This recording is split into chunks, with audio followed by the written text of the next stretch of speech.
Ok, hermano, entonces vamos a continuar con el tema, cómo hacerle la guerra al pecado. Nosotros hasta ahora vamos en el punto número 9. El punto número 9 que tocamos fue no incitar a otros a pecar. Ok, entonces vamos a continuar con el punto número 10.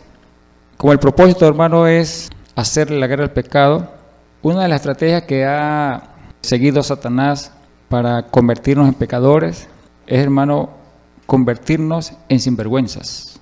¿Cómo así convertirnos en sinvergüenzas? Bueno, hermano, que el pueblo peca y no siente vergüenza cuando peca. Usted sabe, hermano, que cuando alguien pierde la vergüenza es como aquel que sale desnudo de la calle y no le da pena. No siente vergüenza de que le vean su desnudez. El que no siente vergüenza, hermano, es como aquel que, por ejemplo, no se peinó, anda con la ropa sucia, anda con la ropa rota y sale al centro como si nada, como si estuviera bien vestido, como si estuviera limpio, como si estuviera bien peinado y no siente pena. Y lo cierto, hermano, es que cuando uno peca espiritualmente, las vestiduras del pecador o son andrajosas o están muy rotas o simplemente no tiene vestidura. Si el pecado es leve, son manchas en la vestidura espiritual. Si es más profundo el pecado, si es un pecado más grave, es ya prácticamente una desnudez completa. Y el mejor ejemplo, hermano, es cuando Adán y Eva pecan allá en el huerto, sus ojos son abiertos y se vieron como desnudos. Pero ¿sabe qué es lo precioso, hermano, de Adán y Eva? Que ellos sintieron vergüenza de su desnudez. Y lo terrible, hermano, es que en este tiempo el pueblo peca y peca y peca. Y el pecado, hermano, nos lleva a perder nuestra vestidura espiritual. El pecado nos lleva a desnudarnos espiritualmente, o sea, nos lleva a la desnudez espiritual. Eso es lo cierto, hermano. Un pecador anda desnudo, desvestido espiritualmente. Y aquel que entiende esto debe sentir vergüenza. Dice allá en Génesis 3:7, entonces fueron abiertos los ojos de ambos, de Adán y Eva, ¿verdad? Y conocieron que estaban desnudos. Entonces cosieron hojas de higuera y se hicieron delantales. ¿Sabe cuál fue el problema de Adán y Eva, hermano? Que ellos quisieron cubrir su desnudez a su propia manera. Es como aquel que, hermano, peca y quiere cubrir su desnudez diciendo, no debo sentirme mal. Yo no debo sentirme pecador porque yo veo que el pastor hace lo mismo. Yo veo que los demás hermanos hacen lo mismo y no debo sentir vergüenza.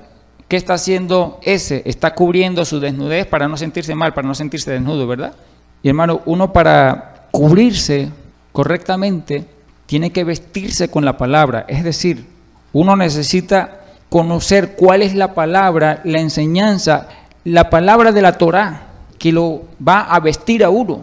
Por ejemplo, aquel que cometió el pecado de profanar el día de reposo, por ejemplo. El que está profanando el día de reposo, ¿cómo está? Pues desnudo, porque no está cumpliendo ese estatuto, esa ordenanza, y anda desnudo, porque es un pecado, hermano, y grave, porque si usted revisa la Escritura, hermano, es un pecado de muerte, y todo aquel que profana el día de reposo comete pecado de muerte. ¿Y cómo el pueblo está vistiendo su desnudez para no sentirse en vergüenza? ¿Cómo se viste? Bueno, ellos dicen, yo veo que el pastor no manda a guardar el día de reposo, no habla de eso.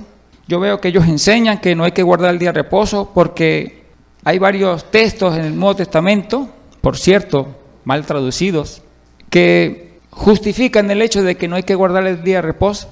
Y entonces, hermano, se visten con mentira, se visten con argumentos, se visten con testimonio de pecadores, porque decimos, bueno, si mi pastor no guarda el día de reposo, pues yo tampoco lo voy a guardar. Entonces estamos haciendo lo mismo que hicieron Adán y Eva, que se vistieron con hojas de higuera, es decir, estaban mal vestidos. Hay otros hermanos que ni siquiera se quieren vestir.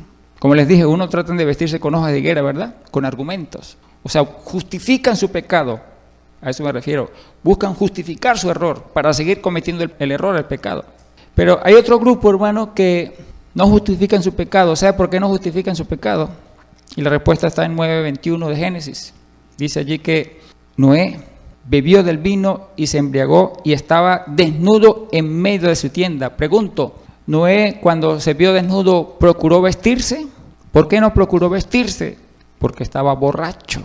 Lo cierto, hermano, es que aquel cristiano que peca y no siente vergüenza de su pecado y anda desnudo, ¿cómo anda realmente?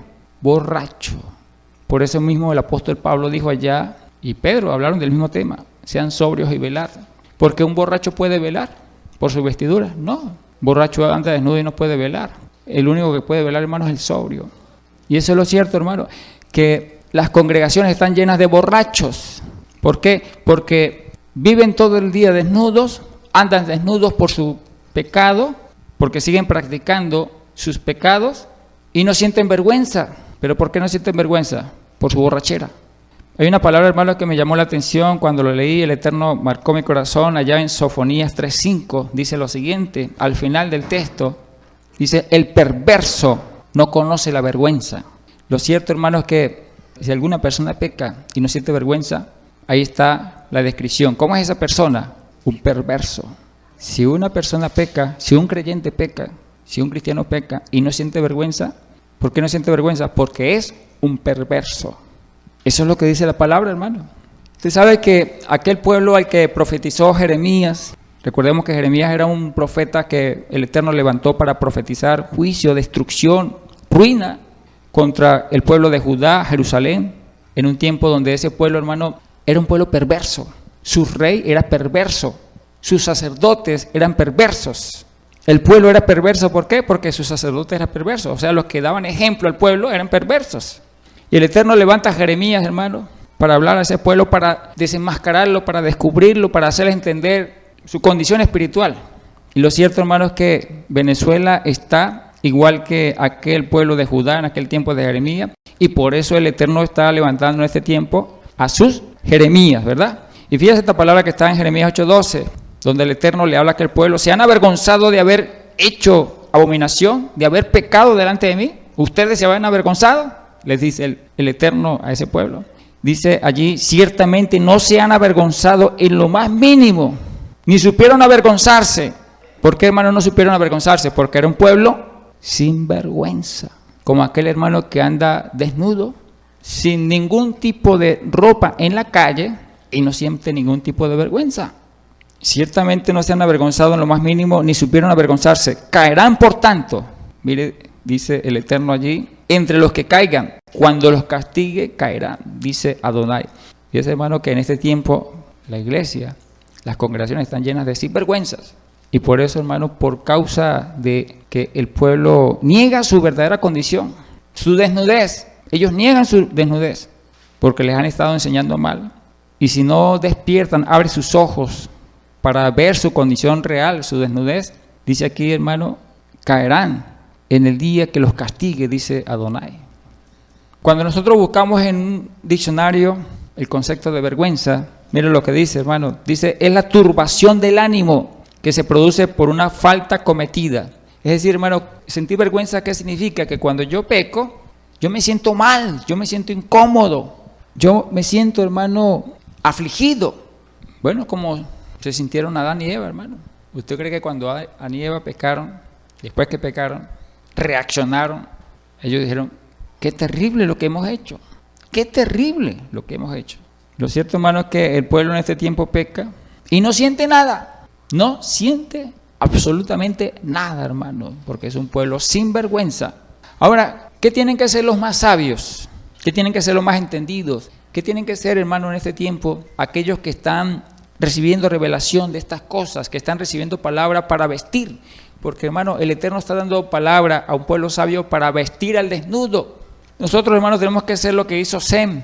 Allá mismo en Génesis capítulo 9, dice la Escritura, hermano, que Sem toma la decisión, hermano, junto con su hermano, vestir a Noé, y lo viste. Y eso tiene que ver con qué, hermano, nuestro trabajo es vestir al desnudo. ¿Y cómo yo visto al desnudo? Bueno, primero, ¿quién anda desnudo? Pues el pecador anda desnudo. ¿Y cómo yo visto al desnudo? Le enseño la palabra, la Torá, porque la Torá, hermano, es lo que viste al desnudo. La enseñanza de la verdad, la verdadera palabra, la verdadera enseñanza es lo que viste. Por ejemplo, aquel que profana el día de reposo anda desnudo. ¿Y cómo lo puedo vestir yo? Pues le enseño por la palabra. Hay una gran cantidad de textos, hermano, donde el Eterno ordena santificar el día de reposo. Desde Génesis capítulo 2, donde dice que el Eterno santificó el séptimo día. Cuando dice lo santificó, es que Él lo declaró como un día santo, como un día especial, y lo hizo para todas las generaciones. Y eso no ha dejado de ser así. El día de reposo sigue siendo un día santo. El Eterno le revela a Moisés la importancia del día de reposo y le enseña a aquel pueblo que el que lo profane comete pecado de muerte. El Eterno, a través de los profetas, Isaías, por ejemplo en Isaías 56, a través de Jeremías, por ejemplo en Jeremías capítulo 17, Isaías capítulo 58, versos 13-14, donde el Eterno, a través de los profetas, hermanos, recuerda la importancia de guardar el día de reposo. Y recordemos, hermanos, que los libros proféticos hablan para futuras generaciones. No solamente habló para la generación pasada, habla para esta generación y para las futuras generaciones, de la importancia de guardar el día de reposo. Entonces, nosotros los que tenemos estas cosas tenemos que vestir al desnudo, como lo he visto, enseñándole, argumentándole por la palabra, la verdad, para que él pueda guardar esa verdad. Y cuando él comience a obedecer esa palabra, entonces, ¿qué está ocurriendo con él? Se está vistiendo, porque la palabra es lo que lo viste. Dice allí en Apocalipsis 16:15, he aquí yo vengo como ladrón, bienaventurado el que vela y guarda sus ropas, para que no ande desnudo y vean su vergüenza. ¿Cómo yo guardo mis ropas? Bueno, hermano, cada vez que yo peco, si el pecado es leve, se le abre un roto a mi vestidura. Y si el pecado es más grave, es como si me arrancaran la camisa y el pantalón y hasta los interiores. El pecado es lo que produce la desnudez. Fíjate, Apocalipsis 19:8, hermano, habla en relación de la vestidura. Cuando habla de la novia del Cordero, dice, y a ella se le ha concedido que se vista, ¿cómo? Dice, de lino fino, limpio y resplandeciente, porque el lino fino es las acciones justas de los santos. O sea, yo me tengo que vestir ¿con qué? Con justicia, con acciones justas. Pero ¿cómo yo me voy a vestir, hermano, de justicia, de acciones justas? O sea, ¿cómo yo voy a practicar acciones justas? Necesito que alguien me enseñe justicia, necesito que alguien me enseñe mandamientos, necesito que alguien me enseñe cómo practicar la justicia. Y cuando yo las practique, entonces yo me estoy vistiendo con ese tipo de vestiduras. Eso es lo que explica ahí. Entonces, hermano, este es el punto número 10, recuperar la vergüenza perdida. Lo cierto, hermano, es que en este tiempo, ¿cómo hay sinvergüenza, hermano? Y un ejemplo, hermano, de cómo se ha perdido la vergüenza es la mujer. Las mujeres andan casi desnudas, hermano, en las calles, minifaldas, y no sienten vergüenza. Las pastoras se suben al altar mostrando casi su desnudez con minifalda y no sienten vergüenza. Esa es la mejor demostración, hermano, de cómo estamos en una nación sin vergüenza. Y es bueno ya, hermano, que la iglesia comience a recuperar la vergüenza perdida. Comience a sentir vergüenza, a sentirse mal, para que sea restaurada la santidad. Vamos a ver el punto 11, hermano. El punto 11 también es importante. Recuerda que estamos viendo cómo hacerle la guerra al pecado o qué debo hacer para no pecar. Estamos viendo las estrategias, hermano, para hacerle la guerra al pecado. La estrategia número 11, ¿cuál es? Bueno, hermano, hay una verdad muy importante en este tiempo que el pueblo no lo quiere aceptar. Hay muchos pueblos que no aceptan, hermano, que el Eterno habla a su pueblo, directamente habla a su pueblo, como lo hizo en el pasado. El deseo del Eterno, hermano, es apartar al hombre del pecado. Es el deseo del Eterno, apartar a su pueblo de la iniquidad, de lo que está haciendo mal. Y el Eterno no solamente enseña a su pueblo a través de sus maestros, a través de sus pastores, a través del sacerdocio, a través de los siervos, de los profetas que está usando en este tiempo. No solamente los usa a ellos. Lo cierto es que el Eterno, hermano, también habla directamente al hombre a través de sueños. Y fíjese este texto precioso que está en Job 33, 15 al 17, mire lo que dice. Dice, por sueño en visión nocturna, cuando el sueño cae sobre los hombres, cuando se adormecen sobre el lecho, entonces Adonai revela al oído de los hombres y les enseña su consejo. Luego dice, ¿para qué? Dice, para quitar al hombre de su obra y apartar del varón la soberbia. Entonces, hermano, una estrategia para hacerle la guerra a mi pecado, al pecado, no solamente a mi pecado, porque el Eterno no solamente puede revelarme a mí una iniquidad, algo que estoy haciendo mal, el Eterno me puede revelar a mí por sueño la iniquidad de un hermano que él está practicando, un pecado que él está practicando. ¿Y cuál es mi deber? Llamar al hermano, mire, hermano, el Eterno me dio esta revelación sobre usted, me mostró que usted estaba haciendo esto, hermano, y eso está mal. Y si el Eterno me lo mostró, seguramente usted está haciendo eso. Y dice la palabra, dice la Torah, esto, hermano, y por tanto usted tiene que apartarse de ese pecado, de esa iniquidad. Y lo cierto, hermano, es que el Eterno está dando muchos sueños, el Eterno está usando mucho los sueños en este tiempo. Recuerda aquella palabra que está en Joel 2:28, dice que en los postreros tiempos los jóvenes verán visiones, los ancianos tendrán sueños, y dice, los niños profetizarán. ¿Por qué, hermano? Porque el deseo del Eterno es traer revelación, el deseo del Eterno es mostrar lo que se está haciendo mal, es revelar su voluntad.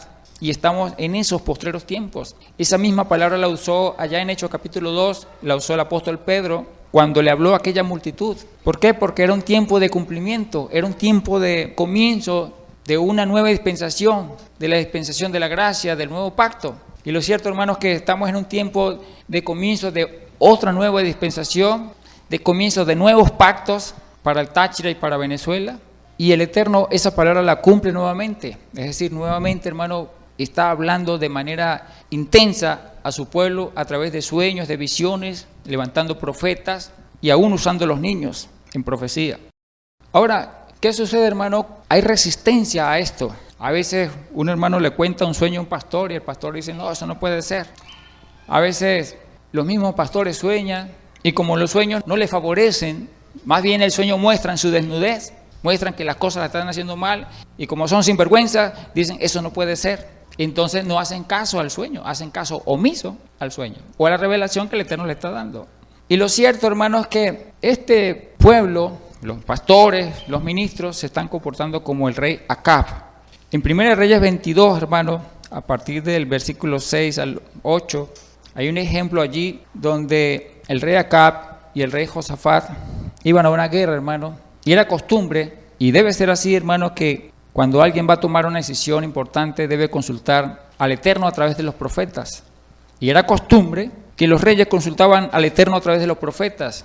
Y cuando Josafat escucha a los profetas de Jezabel, es decir, a los 400 profetas que acompañaban a Acab, que eran profetas de Baal, los profetas de Jezabel, el rey Josafat en su corazón dice, ¿qué va? Estos profetas no me convencen.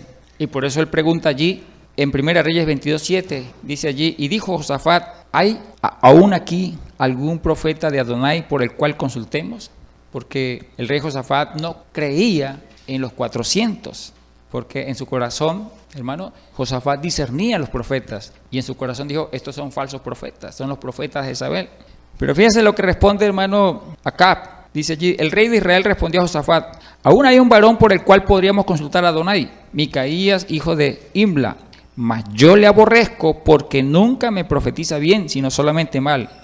Y eso, hermano, es lo que dicen los pastores, eso es lo que dicen los apóstoles. Cuando los Jeremías comienzan a hablar, están hablando lo que están diciendo para Venezuela, lo que están diciendo los Jeremías en este tiempo para el Táchira, lo que están diciendo los Jeremías para toda la tierra, hermano, porque el Eterno a los Jeremías le está dando palabra para arruinar, para devastar, para destruir un reino.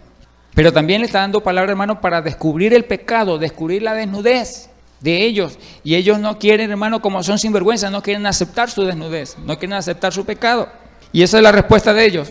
A esos profetas los aborrecen.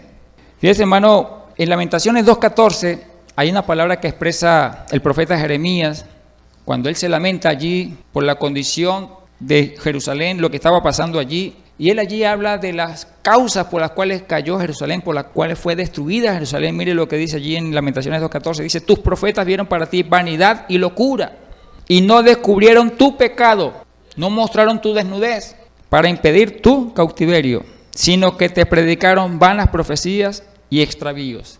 Hermano, porque cuando un profeta habla de bendición, le creen, pero cuando un profeta habla de pecado, no le prestan atención. Cuando un profeta habla para descubrir el pecado, mostrar la desnudez del pueblo, con el pueblo sin vergüenza, se mira y dice, no, yo no estoy desnudo. O simplemente dice, no, no me siento mal, eso no es para mí.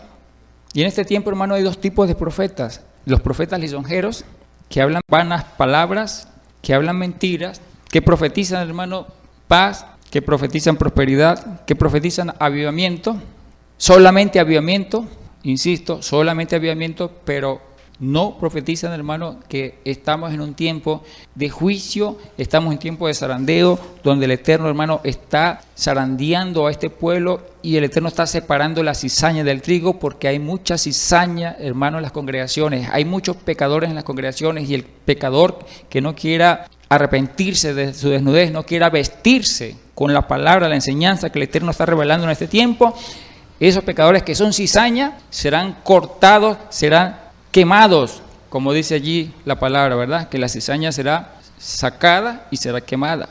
Pasemos al punto número 12. Punto número 12, para hacerle la guerra al pecado. ¿Qué hacemos para no pecar? ¿Cómo hacerle la guerra al pecado? La estrategia número 12, hermano, es velar. ¿Qué es velar, hermano? Bueno, vigilar. Recuerden que en las ciudades fortificadas, hermano, ¿qué tenían las ciudades fortificadas? Tenían altos muros para protegerlos. ¿Qué representan los muros en este tiempo? La buena palabra, la buena enseñanza, hermano, levanta muros alrededor del pueblo. Y dice allí en Ezequiel capítulo 13 que los profetas falsos que hablan mentira, los lisonjeros, levantan muros, sí, pero de lodo suelto, muros que se caen fácilmente. Y los profetas falsos o profetas mentirosos de este tiempo, hermano, y del pasado, que no han entendido o no han recibido revelación de las grandes verdades, han levantado muros de lodo suelto, muros de mentira alrededor del pueblo, hermano, y no los están preparando para este tiempo de angustia, no los están preparando para este ataque que viene del enemigo sobre el pueblo del Eterno. Entonces le estoy hablando de la importancia del muro. De allí, hermano, que el profeta debe velar. ¿Debe velar qué? Por su trabajo. ¿Cuál es el trabajo del profeta, hermano? Levantar muros para proteger al pueblo. También, hermano, en las esquinas de las ciudades, sobre los muros, habían más arriba y más alto unas torres. En esas torres se ubicaban los centinelas, los vigías o los atalayas. Y esos centinelas o atalayas miraban a grandes distancias, porque ellos están en un lugar alto donde ellos podían tener una visión amplia y a grande distancia, y ellos podían ver, hermano, cuando el enemigo se acercaba. Entonces el trabajo de ellos, ¿cuál era? Velar. Ellos velaban por la ciudad. Si una atalaya, un centinela se dormía, el enemigo podía llegar, acercarse a la ciudad y la ciudad no prepararse para hacerle frente al enemigo. Entonces, ¿qué pasa, hermano? Nosotros en este tiempo tenemos que velar como centinelas, como atalayas. Cada familia, hermano, debe velar como centinela, como atalaya. En cada congregación debe haber centinelas, atalayas. El Eterno ha levantado atalayas, centinelas en este tiempo en Venezuela, y a ellos les ha mostrado los tiempos que vienen, el plan del enemigo, la destrucción que el enemigo va a hacer de nuestra nación, la ruina a la que va a llevar nuestra nación, para que el pueblo se prepare. Pero el pueblo no quiere prestar atención a los atalayas, a los centinelas. Recordemos aquella palabra que está en Ezequiel capítulo 33, también Ezequiel capítulo 3, cuando el Eterno le habla a los atalayas de su responsabilidad, donde les dice a los atalayas que no callen, que si no dan la palabra, la sangre de aquel que muera caerá sobre la atalaya. Y entonces el atalaya es responsable, hermano, por entregar la palabra, la advertencia. Estamos hablando, hermano, de la importancia de velar. Y cada uno debe velar. ¿Qué hace el atalaya? ¿Cómo hace para advertir? Él gritaba o él tocaba una trompeta. Él gritaba, por ejemplo, a los porteros, porque ahí mismo estaban los porteros. Pero si era para preparar al ejército, él tenía que hacer un toque de trompeta específico y el ejército entendía ese toque de trompeta y de una vez el ejército se preparaba con las armas, buscando las armas y ubicándose en los lugares estratégicos que cada uno tenía que ubicarse para defender la ciudad. Ahora, ¿qué pasa, hermano? Que cada uno de nosotros tiene que velar en este tiempo, velar para que el enemigo, hermano, no nos lleve a caer en la tentación. Velar, hermano, para prestar atención al sonido de la trompeta, porque la trompeta está sonando. Recordemos que hay una fiesta, que es la fiesta Yom Teruah. La fiesta Yom Teruah, que es una fiesta que se celebra en el séptimo mes, día primero. ¿Cuál era el propósito de esa fiesta, hermano? El propósito de esa fiesta era entrenar los oídos del pueblo, recordarle al pueblo la importancia de escuchar la trompeta, recordarle al pueblo, hermano, todos los significados de los toques de trompeta. Ellos tenían que hacer el repaso en ese día de todos los toques de trompeta, repasar todo lo que tenía que ver con la trompeta, la importancia de escuchar el toque de trompeta, cuáles eran los ministerios que el Eterno usaba para tocar la trompeta, porque, hermano, el toque de trompeta era un estatuto importante que tenía que ver con la guerra. Los toques de trompeta tenían que ver con las fiestas. Y ese día, hermano, de la fiesta de Yom Teruah, el propósito del Eterno era que el pueblo repasara nuevamente la importancia del toque de trompeta y afinara sus oídos para que estuvieran pendientes al toque de trompeta. Y lo cierto, hermano, es que como esa fiesta no se está celebrando, el pueblo no la está celebrando, la trompeta está sonando, los atalayas están hablando, porque una de las formas como suena la trompeta, hermano, es que el Eterno usa los atalayas. Cuando el atalaya habla, da una palabra, la trompeta está sonando. Y los atalayas están hablando, la trompeta está sonando y el pueblo no está escuchando, se está haciendo el sordo, porque no es un pueblo entendido, no tiene idea de lo que significa escuchar una trompeta. Velar significa entonces estar atento al sonido de la trompeta. Velar significa entonces también velar para no caer en la tentación. Vamos a leer aquí una palabra que dice en Marcos 14:38, nuestro amado Mashiach, Yeshua, dice allí: velad y orad para que no entréis en tentación. El espíritu de la verdad está dispuesto para velar, pero la carne es débil. A la carne no le gusta velar. El Eterno, hermano, nos ha convocado a realizar una hora diaria de vigilia todas las noches. Es una forma de velar. Pero nosotros, hermano, tenemos que velar las 24 horas del día. ¿Qué significa velar las 24 horas del día? Significa, hermano, que en todo tiempo yo debo velar para que el enemigo no me lleve a mí a cometer el pecado. Todas estas estrategias que estamos viendo para hacer la guerra al pecado, yo tengo que aplicarlas y de esa manera yo estaré velando para no caer en la tentación del enemigo. El enemigo me va a estar haciendo la guerra a mí para que yo peque. El enemigo va a estar colocándome, ¿qué? Las zancadillas, me va a estar colocando a mí las trampas cazabobos, ¿verdad? Y si yo soy un bobo, voy a caer en la trampa. Dice allí en 1 Corintios 15:34, velad debidamente y no pequéis, porque algunos no conocen a Dios, para vergüenza vuestra lo digo. También 1 Pedro 5:8 dice, sed sobrios y velad. ¿Por qué? Porque vuestro adversario el diablo, como león rugiente, anda alrededor buscando a quien devorar. Y el velar, hermano, tiene que ver con la santidad. Entre más velemos, más santos seremos. El que menos vela, más peca. Y el que más vela, es más santo. Vamos a hablar, hermano, de velar como gacelas. Mire lo que dice Proverbios 6:5. Escápate como gacela de la mano del cazador.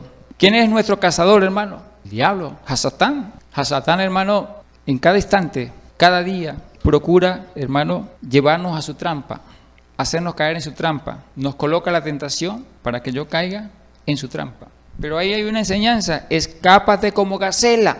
Ajá, entonces vamos a estudiar la gacela, hermano. Recuerde que yo les decía a ustedes, allá en Job capítulo 12, cuando yo les explicaba sobre la Torá, en esa palabra de Job capítulo 12 dice que el Eterno usa los animales para enseñarnos ¿qué? Torá. El Eterno usa los animales para enseñarnos sus verdades, sus grandes verdades. Y en este caso, hermano, el Eterno creó la gacela. ¿Para qué la creó?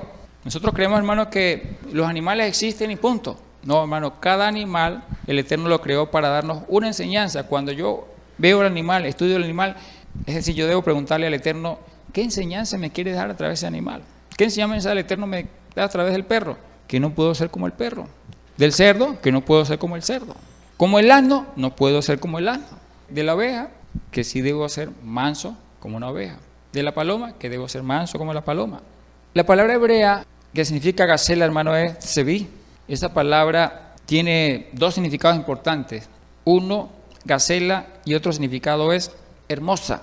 La pregunta es por qué en el hebreo, en el lenguaje santo, esa misma palabra que significa gacela también significa hermosa, preciosa. Usted sabe, hermano, que la enseñanza que el Eterno nos quiso dar a través de esa palabra es que todo aquel que vela como gacela es precioso, es hermoso para el Eterno. Todo aquel que vela como gacela es precioso, es hermoso para el Eterno. Porque ¿qué es lo que pasa, hermano? Que la gacela vela mucho por causa de los depredadores. Y nosotros como gacelas también tenemos muchos depredadores, no uno. El jefe de los depredadores es Hasatán, Satanás, ¿verdad? Pero Hasatán dirige a muchos depredadores, o sea, sus demonios, sus huestes satánicas. La gacela, hermano, es un animal puro. ¿Qué significa que es un animal puro? Que el Eterno lo creó para la alimentación de sus santos. Y el santo, hermano, cuando come gacela, cuando el Eterno le da el privilegio de cazar una gacela y de comer gacela, mientras el santo come gacela, ¿de qué se acuerda? Oh, Señor Adonai, tú creaste la gacela para darnos una gran enseñanza. La gacela significa hermosa, un animal hermoso, precioso, porque el santo, para impregnarse de la hermosura de la santidad del Eterno, debe velar como gacela, ¿verdad? Dice Deuteronomio capítulo 14, versículos 4 y 5, donde habla de los animales que se pueden comer. Dice allí, estos son los animales que podréis comer: el buey, la oveja, la cabra, el ciervo, la gacela. En el 14:5 dice la gacela, como diciendo, les permito a ustedes comer gacela. ¿Sabe por qué? Porque ustedes tienen que ser como gacelas. Y yo no les permito comer cerdo. ¿Sabe por qué? Porque ustedes no pueden ser como el cerdo. Y no les permito comer perro. ¿Sabe por qué? Porque ustedes no pueden ser como el perro. Y cada animal, hermano, del que el Eterno nos permite comer, es porque el Eterno nos quería enseñar virtudes de ese animal. Y cada animal del que el Eterno no nos quería dejar comer, era porque el Eterno nos estaba diciendo, ese animal tiene defectos que ustedes no deben tener. ¿Y cuál es la virtud de la gacela? La manera como vela, hermano, la gacela. Vamos a hablar de la gacela. La gacela, hermano, es un animal muy ágil. Les decía que tiene que velar mucho por causa de sus depredadores. ¿Quiénes son los depredadores naturales de la gacela? Leopardos, leones, lobos, tigres, hienas, cocodrilos. Tiene muchos depredadores, hermano. Y de paso, depredadores veloces. Los leopardos, hermano, los leones son animales ágiles también. Son astutos, hermano, los leones son astutos. Y para un astuto, hermano, otro astuto más. Entonces, la gacela tiene que velar mucho, con mucha astucia. Mire, hermano, las gacelas pueden alcanzar velocidades 97 kilómetros por hora. Mire cómo corren las gacelas. Las gacelas deben estar atentas todo el tiempo. No duermen más de 1 hora al día. No duermen más de 1 hora al día. O sea, velan con los ojos abiertos 23 horas en el día y solamente duermen 1 hora en todo el día. Pero no lo duermen, en esa hora no lo duermen en la hora continua. Ellos solamente pueden dormir, hermano, las gacelas pueden dormir en cortos periodos de tiempo, de 5 minutos o menos minutos. La gacela durmió 3 minutos y se despertó de una vez. 4 minutos, se despertó de una vez. ¿Sabe por qué tiene que despertarse rápido? Porque si se duerme por más tiempo, el depredador se la come. Está obligada a velar por causa de sus depredadores. Las gacelas, hermano, tienen una buena visión. Pueden ver a un depredador a 300 metros de distancia y tienen una visión de 360 grados. ¿Qué significa visión de 360 grados? Que ella siente cuando el depredador se le acerca por atrás o por los lados. Recuerden, hermano, que nuestra visión normalmente es de 180 grados. Si hay algo que nos acerca por atrás, no lo vemos. Entonces, hermano, hay que hacer un estudio de las virtudes de la gacela, de las características, de los atributos que el Eterno le puso a la gacela, para que nosotros entendamos qué enseñanza nos quiere dar el Eterno a través de la gacela. Porque el Eterno nos ordena a nosotros velar como gacelas para que no pequemos. Si usted vela como tortuga, rápido se lo va a comer el depredador. Hay que velar, hermano, como las gacelas. Punto número 13. Para hacerle la guerra al pecado. Para hacerle la guerra al pecado, hermano, sabiendo que nuestro enemigo, Hasatán, nuestro depredador, acuérdense que nosotros tenemos que ser como gacelas, y Hasatán y todas sus huestes son nuestros depredadores. Y ellos son, hermano, astutos. Hasatán es astuto, muy astuto, hermano. Uno de los depredadores de la gacela, el león. Y dice la Escritura que Hasatán anda como león rugiente buscando a quien devorar. Y por eso hay que estar sobrios y velar. Ahora, como nuestro enemigo es astuto, hermano, nosotros también tenemos que desarrollar astucia santa. Todo santo, para hacerle la guerra al pecado, tiene que aprender astucia santa. Eso se aprende, hermano. Hay mucho malo, sagaz y astuto. Las personas que son mentirosas, las personas que engañan, los engañadores, las personas que hacen fraude, estafas, ellos son astutos. En el mundo, hermano, abundan los astutos, pero los astutos malos. Y la astucia, hermano, es una virtud necesaria en un santo, pero la astucia de un santo no es como la astucia de un malo. El santo no puede mentir, el santo no puede hacer fraude, el santo no puede engañar. La astucia santa tiene otro tipo de características, pero también, hermano, el santo necesita aprender astucia. Usted sabe, hermano, que allá en Génesis 3:1 dice lo siguiente: pero la serpiente era astuta más que todos los animales del campo que Adonai Dios había hecho. ¿Usted sabe por qué Satanás, Hasatán, tomó la serpiente para tentar a Eva? Para demostrar su astucia, diciendo, ¿sabe qué? Yo soy muy astuto. Para demostrar su astucia, ¿qué hizo? Buscó al animal más astuto, es lo que dice ahí. Pero la serpiente era astuta más que todos los animales del campo. Satanás usó al animal más astuto para engañar a Eva. Y Eva tenía, hermano, al animal más astuto al lado y no se percató de eso. Hermano, uno le llega un astuto, un mentiroso, un engañador al lado y uno se pone pilas, ¿verdad? Y Eva se comió el cuento. Cuidado, hermano, cuando a usted se le pare un astuto al lado, ¿yo? Hay que ser mansos, pero no mensos, hermano. Nuestro amado Salvador, Yeshua, recuerde que allá en Mateo 10:16 dice, yo os envío como a ovejas en medio de lobos, sed pues astutos como las serpientes. O sea, también nos ordena ser como las serpientes, como el animal más astuto, pero también sean sencillos como palomas. Cuando yo busco la astucia, hermano, mi sencillez no puede desaparecer, mi sencillez debe mantenerse, mi mansedumbre se debe mantener, mi sencillez no puede ser comprometida, mi humildad no puede ser comprometida por la búsqueda de la astucia. Pero la virtud de la astucia es muy importante, hermano, por causa de nuestro depredador, Hasatán. Y Hasatán, hermano, usa a personas, por ejemplo, a las mujeres. Satanás usa mucho a las mujeres para persuadir a los hombres, ¿verdad? Desde el principio eso ha ocurrido así. Recordemos a Sansón, que usó a Dalila. Recordemos al mismo Adán, que usó a la misma Eva. Recordemos también a Betsabé. Satanás le habló, hermano, a la mente de David. No digo yo, hermano, que Betsabé se le insinuó a David, sino que Satanás le habló al oído a David, a su mente, y le dijo, tú eres rey, tú tienes derecho sobre todas las mujeres del reino. Y por eso la mandó a llamar. Y cayó en la trampa del enemigo, ¿verdad? Pero usó a la mujer. La serpiente le habló al oído y luego usó a la mujer. Recordemos aquella palabra, hermano, en Lucas 16 hay un ejemplo donde Yeshua nos da un ejemplo de un mayordomo sagaz. Pero allí, hermano, Yeshua exalta la sagacidad de este mayordomo, a pesar, hermano, que él actúa mal. Él no exalta la maldad, sino exalta la sagacidad. Y utiliza estas palabras y dice, y alabó el amo al mayordomo malo por haber hecho sagazmente, porque los hijos de este siglo son más sagaces en el trato con sus semejantes que los hijos de luz. ¿Cuál es la enseñanza que hay aquí, hermano? Que lamentablemente la mayoría de los hijos de la luz, por su inmadurez, por su falta de preparación, son como los niños. ¿Cómo son los niños? Los niños no son sagaces, hermano. En los niños no hay malicia, pero tampoco no hay esa sagacidad contra la malicia. Y caen fácilmente ante un engaño, porque no hay astucia en ellos. Y eso es lo que ocurre con los hijos de la luz. Yeshua a través de esta palabra nos está diciendo, así como en los hijos de las tinieblas, en los malos hay sagacidad, yo necesito que en los hijos de la luz también haya sagacidad santa. Es importante esa virtud, pero lógicamente, hermano, en su debido tiempo. Los que son niños, ok, se están preparando, están aprendiendo, pero cuando yo ya me formé en la palabra, me formé en la justicia, me formé en la santidad, ya tengo una preparación fuerte en lo que es la santidad, lo que es la santificación, necesito formarme también en lo que es la sagacidad. Y yo le explicaba a ustedes, hermano, eso está grabado en un video, ¿verdad? Uno de los videos que yo subí a YouTube, a mi canal, de la importancia, hermano, del libro de Proverbios para el pueblo del Eterno en este tiempo, para desarrollar sagacidad santa.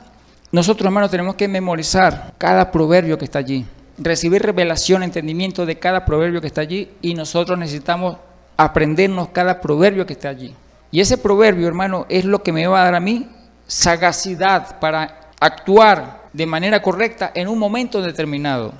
Por ejemplo, si yo estoy al lado de un iracundo, yo tengo que actuar con sagacidad al lado de ese iracundo. Y entonces hay un proverbio que me enseña cómo actuar ante el iracundo. Dice Proverbios 15:1, la blanda respuesta quita la ira. Entonces yo sé que ese proverbio me dice, ya va, habla con cuidado, con suavidad. Si una persona está iracunda, está alterada, y yo le hablo también con ira, alterado, ¿qué va a pasar? Va a haber una confrontación ahí, va a haber violencia, hermano. Y seguramente ese iracundo me va a agarrar a golpes a mí. Entonces yo, para actuar con sagacidad santa, hablo suavemente, con mansedumbre. Proverbios 13:20, por ejemplo, dice, el que anda con sabios, sabio será. Mas el que se junta con necios será quebrantado. Este texto, hermano, me desarrolla mi sagacidad en relación de con quién debo andar. Yo debo ser astuto, hermano, y saber con quién me debo yo acompañar, con quién debo yo frecuentar. Porque si yo ando con un mentiroso, pues me vuelvo mentiroso. Si ando con un ladrón, me van a meter preso también por culpa de él, porque el que anda con ladrón es cómplice del ladrón. Y entonces nosotros, hermano, necesitamos ser astutos también para escoger nuestras amistades, escoger las personas con las cuales frecuentamos y andamos. Y este texto, Proverbios 13:20, nos da esa enseñanza.